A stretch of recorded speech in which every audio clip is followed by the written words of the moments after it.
എത്ര നല്ല മനുഷ്യനാ ഈ ഗഫൂർക്ക.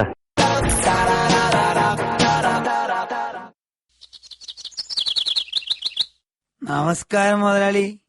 നമസ്കാരം. ഗഫൂറിന് എന്താ ഒരു മൂഡ് ഔട്ട്? വീട്ടിലെന്തെങ്കിലും പ്രോബ്ലം?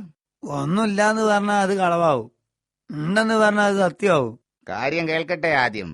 പൊള്ളോ നേരോന്ന് അപ്പ തീരുമാനിക്കാം. മുതലാളിക്ക് അറിയാലോ, നമ്മളെ കൂട്ടുകുടുംബമൊക്കെ ദൂരം വയ്ക്കാണ്.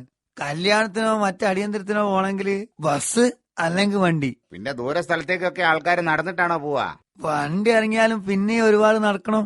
സൂറാമയ്ക്കാണെങ്കിൽ കാല് വേദണ്ട് ഒരടി നടക്കാൻ പറ്റൂല. ആ നാട്ടിലൊന്നും ഓട്ടോ കിട്ടൂലേ? ഓട്ടോറിക്ഷയിലൊക്കെ ഓല മുമ്പ് പോയി ഇറങ്ങണേ കുറച്ചിലല്ലേന്ന്. എന്നാ ടാക്സി വിളിച്ചു പോണം. ടാക്സിക്ക് കൊടുക്കുന്ന പൈസ ഉണ്ടെങ്കിൽ ഒരു കാറ് വാങ്ങാം. അത് താൻ പറഞ്ഞത് നേരാ. വേഗം താൻ ഒരു ലോണിന് എഴുതി കൊടുക്ക്. വീടാധാരത്തിന്റെ ഈടിന്മേലെ കാർ ബാങ്ക് തരും. അപ്പൊ ഞമ്മള് സ്വന്തം വരെ താമസിക്കണ നിങ്ങൾക്ക് ഇഷ്ടല്ല? മനസ്സിലായില്ല? കുറച്ചു കഴിഞ്ഞാൽ കാറിന്റെ കൂട്ടത്തിൽ പൊരയും വേങ്കാരും കൊണ്ടുപോലെന്ന്. ആനപ്പുറത്ത് കയറണം, അങ്ങാടി കൂടെ പോണം, ആൾക്കാരും കാണരുത് എന്ന കണക്കാ തന്റെ സ്ഥിതി. എന്റെ സ്ഥിതി അറിയാവുന്ന മുതലാളിക്ക് ഇന്നെ സഹായിക്കാനുള്ള മനസ്ഥിതി ഉണ്ടാണോ?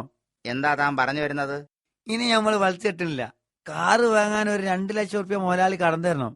കൊറേ ശേഷം നമ്മള് തന്നു തീർത്തോളാം. അതിപ്പോ പേടിണ്ടെങ്കിൽ എന്റെ പൊരേന്റെ ആധാരങ്ങൾ കയ്യിൽ വെച്ചോളി.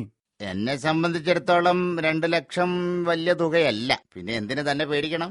ഇപ്പൊ ഞമ്മള് പറഞ്ഞത് സത്യാന്ന് ബോധ്യായില്ല നിങ്ങക്ക്? ഗഫൂറെ, മനുഷ്യൻ ആഗ്രഹമാവാം, പക്ഷെ ദുരാഗ്രഹമാവരുത്. എന്ന് വെച്ചാ കൊക്കിൽ ഒതുങ്ങുന്നതേ കൊത്താവോന്ന്.